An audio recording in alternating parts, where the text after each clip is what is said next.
I got inspired, right? Right. I remember going to St. Louis and I seen these regular people who weren't celebrities standing on a stage that packed out the whole St. Louis arena. And I told my mom, I'm gonna do that. I'm gonna be able to pack an arena out to respect me when I come out and do something. Right. So that's been my goal. I remember seeing that. I didn't know that. As I fast forward now and I go, only way you'll be able to do that is if you can positively impact people's lives. So you have to get into a position to where you can impact as many people as possible. So when I look at it now and I look at my business model, my whole goal is if you want to be successful, you'll only be as successful as the amount of people you help become successful. I have to make massive impact positively on people's lives. Gotcha. The more amount of people I can positively affect, more successful I'll be, and the closer to going, look at, I can now put and go, look at how many people I've been able to positively impact. For sure, for sure. That's now my goal, and it's been my goal for the last few years, is how do I grow my impact? I started out with financial literacy and credit coaching and things like that because I wanted to help people. I've helped fathers get funded to get their daughter's heart surgery. That kind of impact, people who kids are getting taken and put into child protective services, and we're helping them purchase homes or helping them get into adequate living situations, not understanding that they can finance furniture to have their home properly furnished and having everything there. That kind of impact. Then I go, I can only do so much. This is getting beyond me. I have more clients than I can have staff. Right. Okay. So we fast forward. So you're a YTB not making no money, but how do you get into helping people with their credit? I started working. I went through transitions, different businesses. Atlanta. I got introduced to Atlanta. You know, anybody get introduced to Atlanta, you get introduced to get outside and go.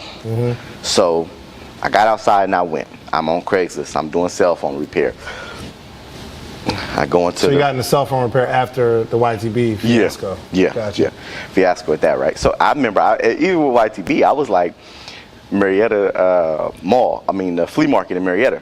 I went in there and bought Air Force Ones by the caseload from China, and I would drive around and deliver those. Right? I was in that game. Right, so, you know, we doing that. So I did that, ended up into the cell phones. I started figuring that out. I go through the cell phone spin for about 1.5 years, 2 years. That did really well when eBay was going on, buying screens from China, fixing them, right? Ended up opening the Boost Mobile. That crashed on us. I lost everything. I literally I moved in with my sister. Lost everything. Not only did I lose my business, I had a relationship break. Bomb. Everything. Why did the Boost Mobile business crash, you think? Not being prepared. Not having the financial background, not understanding financial literacy, right? So, and there's several things, mindset, right? Then I take a step back. Is that, remember I said in high school I sold cars. Well, it was 3 of us that hung together. One that still is there. The other one came to Atlanta. Right. We lived here together. I've never told this story. He committed suicide. So I'm living here. Do you know what happened? Money. You understand that we come out of poverty-stricken environments, right? So we start making money. Through the store? No, we're making money, cars. Gotcha. He owned a landscaping company, right? So his landscaping company was doing about $10,000 a month. We moved here, he thought he can just come and operate it here. California, if you buy a car, you keep the license plate till the tags expire. In Georgia, they take the license plate. We didn't know. He literally spends 15, 16 grand on a van, already pre-built out. He doesn't have license, can't get license. So he buys the van, it got the tag on it, he thought it was good for almost a year. So he buys the van, 2 days later he gets pulled over in Georgia, they take you to jail. For sure. He went to jail, had to bail him out, 16 grand gone, out of there, nothing to do. Oh, because he can't get the car out of impound if you don't have insurance, and you can't get insurance without a license. Gone. Run into going through that, trying to figure it out. But as men, pride, ego, young boys, doesn't say I'm struggling. Never says I can't pay rent. Decides to just up and leave a day before rent is due. Disappear. Going back in about, I want to say, a month and a half, we communicated a little bit, but kind of find out he was like sleeping on the MARTA and at the airport. Wow. Not wanting to say what was going on. So he didn't even go back home to California. He just. I thought he left. I didn't know he was here. Lindbergh, he committed suicide. Laid on the train tracks at Lindbergh. Committed suicide early morning. Cold December 15th. So, you know. How does all that affect you, man? Because these are people that you see point blank. Because I've had people pass away, but not in front of me. Yeah. I've never seen someone die. Like my dad passed away, but it wasn't in front of me. Or like I don't have any situations where my cousin he died, he got shot, but it wasn't in front of me. Like you're seeing this stuff like in really, really close proximity to you. So close friends, like seeing it unfold. That was the most traumatic time, because at that point what happens is that I go into a depression mode because this is all I got. So it's like, yo, this is my iron sharpen iron. He thinks 10 steps ahead of me before I can bust my move. He's calling out my next plays. This my guy. So at that point, I'm like, yo, I'm by myself. Wow. Coming back from the funeral, I come back home, and I just remember looking out the window, literally listening to Nipsey Hussle and going, just get it by any means necessary, put it on the line. That's what I did. I just put it on the line, but I look at it and I go, I lost my best friend because of nobody taught us money. We learned how to make money, but nobody taught us what to do.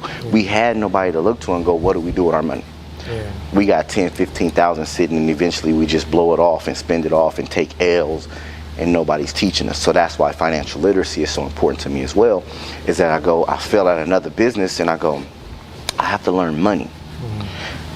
Get into it, and I go, my whole thing is that when I fell on those times, I went, when the Boost Mobile, he passed, Boost Mobile store Boost Mobile store launch, I'm going through depression, lose relationship, lose the Boost Mobile store. Fall on hard times, I went and started working at a warehouse. Wow. Yeah, right? You go from all that to working at a warehouse. That's humbling. I go from... Yo, there's nothing worse. It's bad to be down, but nothing worse than to go up and then come down. Yo. That's tough. I go from living in a condo in Alpharetta, driving a G-Class Benz truck, AMG, to a 1996 Mercury Cougar, working at a warehouse, living in my sister's house with 5 kids. At the time, she had 5 kids in a 3-bedroom. 4-bedroom. I made it uncomfortable. Yeah. I made the living uncomfortable. Yeah. I didn't even have a bedroom set. I had an air bed. The Mercury Cougar, the door didn't open from the inside. I had to open it from the outside. Listen to me. That's when I said, and I knew it looking back, yo, you finna get the bar. I was going through depression and didn't know it. You know how I found out? I'm working at a warehouse and I go, why am I here? Once again, I'm poor hustling. They were gonna fire me. I needed to make it to Christmas because we get Christmas bonus. It's like a $2,000 check, right? I said, how do I do it? Thinking, I go and I call. I know the next day they're gonna fire me. So I call psychiatric hospitals to have insurance and say, I'm thinking about hurting somebody. They go, are you thinking about hurting yourself? I go, no, I'm thinking about hurting my manager. So they go, okay, let's come in for a psych evaluation. I go, what happened? I go, yo, listen, I'm just randomly crying, having outbreaks, real emotional, and it's just like, I don't know why it's always him as a person. Like when I'm dreaming, it's him that I'm seeing on myself punching and like physically attacking. I don't know what it is. They was like, well, what kind of hours you working? I'm working 60 hours a week. Boom, boom, boom. She take me off work that day. They were gonna fire me that night. But I've talked myself so much into this story to get out of work. They made me go to counseling.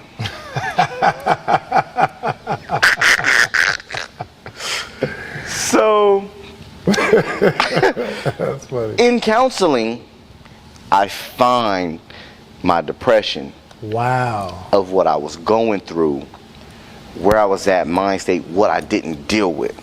What did you find out about yourself through counseling? Through the traumas that I was living through, I've never dealt with them. I was uncomfortable even talking about my best friend. Like, I made it to where it didn't exist.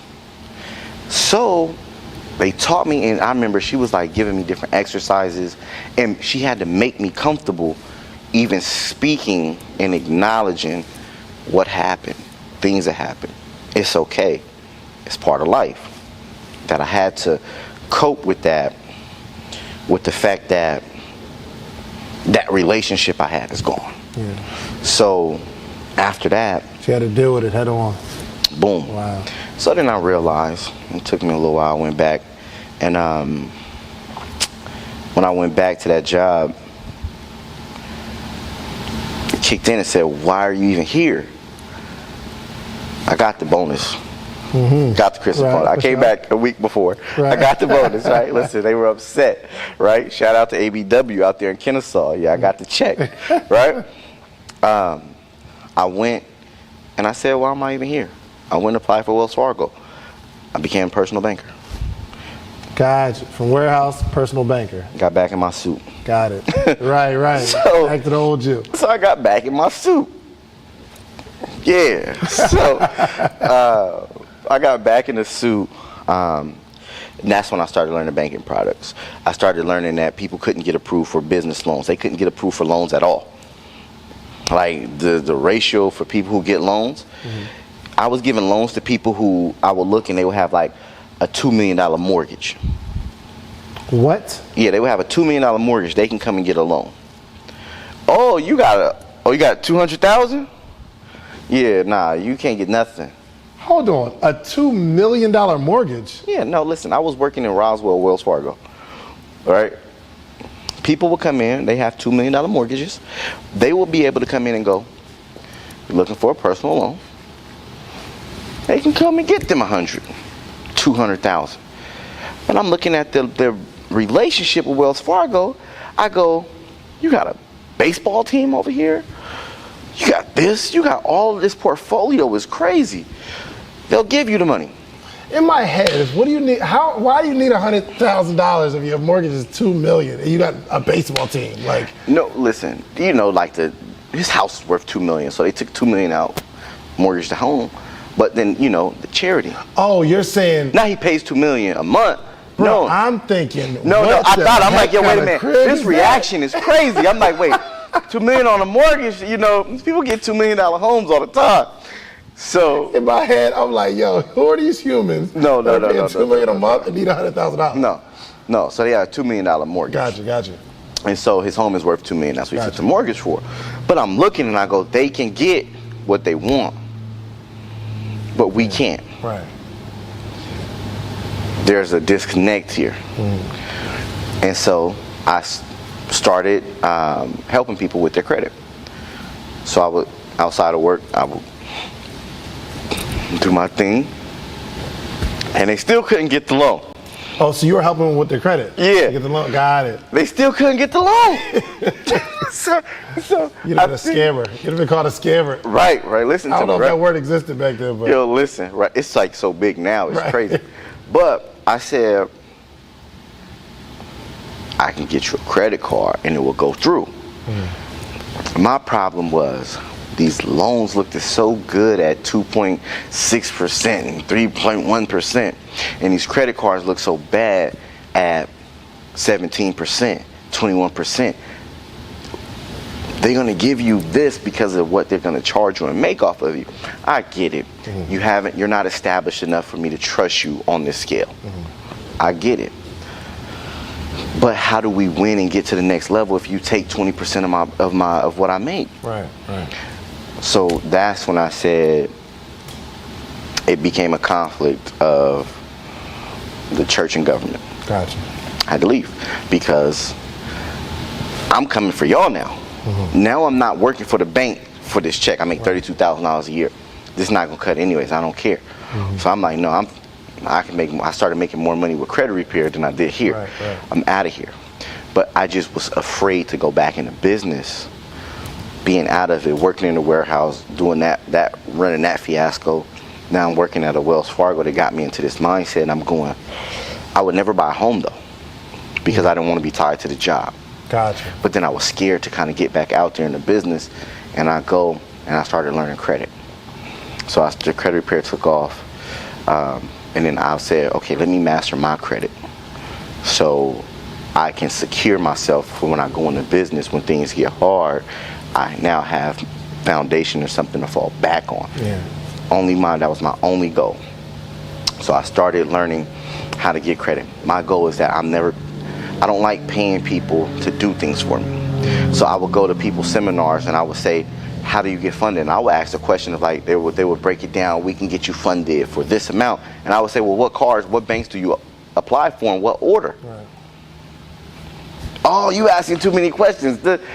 And I go, okay, either you don't have it, the answer, or that's what you make the money off of. So that's what I went and figured out. I went and figured out how to fund myself. That's why I created how to get 15 credit cards with only 4 to 5 inquiries. I figured it out myself. Y'all won't tell me? I figure it out myself. Come to find out, most people who offer funding go through a second party. Somebody else does the funding, they just stand there and talk. I do it myself. I get on the computer and do my applications. Gotcha. I break my sequence down and make it make sense. I know how to do it. When you say you break your sequence down and make it make sense, what do you mean? So most people don't know that certain banks do inquiries, they do their verifying up front. So if you take a Barclays, if you ever have a Barclays credit card, it takes you a few days to get your approval. Why? Underwriting's looking at it, making it make sense. If you go with Chase or B of A, not B of A, but let's use Amex. Amex will hit you with a financial review randomly a year later. Why? They're gonna come back and go, send us your tax returns to make sure what you put on this application matches. Now we're gonna do a soft pull, verify your report. But we gave you the approval instantly. Chase is the same way. Chase will come back and do a soft pull. So word to the wise, anybody that's listening, Chase does soft pulls. If you have a Chase credit card and your utilization rate shoots up on your other credit cards, don't use Chase because your score drops and your report drops. If your report drops, leave Chase credit card alone. If you start using it abruptly, they go do a soft pull and see where your report is at. I had a student who had a $36,000 Chase card. Her utilization shot, her score dropped some, and Chase dropped her from 36,000 to 4,000. She ran an Amazon business. She was doing her fulfillment with this credit card. Life stops now. Yeah. Oh, this what you was making money? Oh no, life over. Damn. Because you weren't aware of the rules. And I tell you, you have to know which credit cards to use and when. Know if your credit drops, leave certain cards alone, because then they'll come and revoke the limit. And that's when I say, okay, I built out who's gonna give me what. They're gonna verify on the backside. So I know, okay, we can get these cards, what we can do with them, how we can utilize them to our advantage. I know we're gonna use these ones because they're gonna verify up front, but they're not coming back doing soft pulls later. We made it. Right. We got it. Okay, cool. We out of here. These are the things that I educate people on because we have to know how to use these credit cards. Yeah, how to play the game. They told us, you know what they told us. Credit cards are only for what? Credit is to buy a house, get a car, and you get a credit card, and you only put gas on it. Right? You only put gas on it. 30% utilization didn't even apply growing up. It was just put gas on it, pay it off, keep it for security purposes only, emergencies only. That's out of the window now. Yeah. We live off of this. Yeah. I make doctor money off having good credit. That's very interesting. That's why I didn't get into another business. It became my business. Right. I started learning credit, and I go, everybody's scared of it. Why? People started talking and teaching, but they still teach out of fear. I see other leaders who talk about credit still teach out of fear of what not to do and how to kind of, and it's like, yo, why do we have this fear mindset of something we all are granted access to? Everybody born is granted access to credit. Why would I be scared of it? Yeah. Explain the difference between what you teach what do you teach your students about debt? And the second part is, do you float a lot of debt yourself? So, debt. That's I guess you're at a point where you're making more money, but no, debt. That's the issue of why we leverage credit, right? If I can leverage credit to eliminate my debt, we won't have any. See, if I can make money off of credit cards, when do I go into debt? Make money off of credit cards.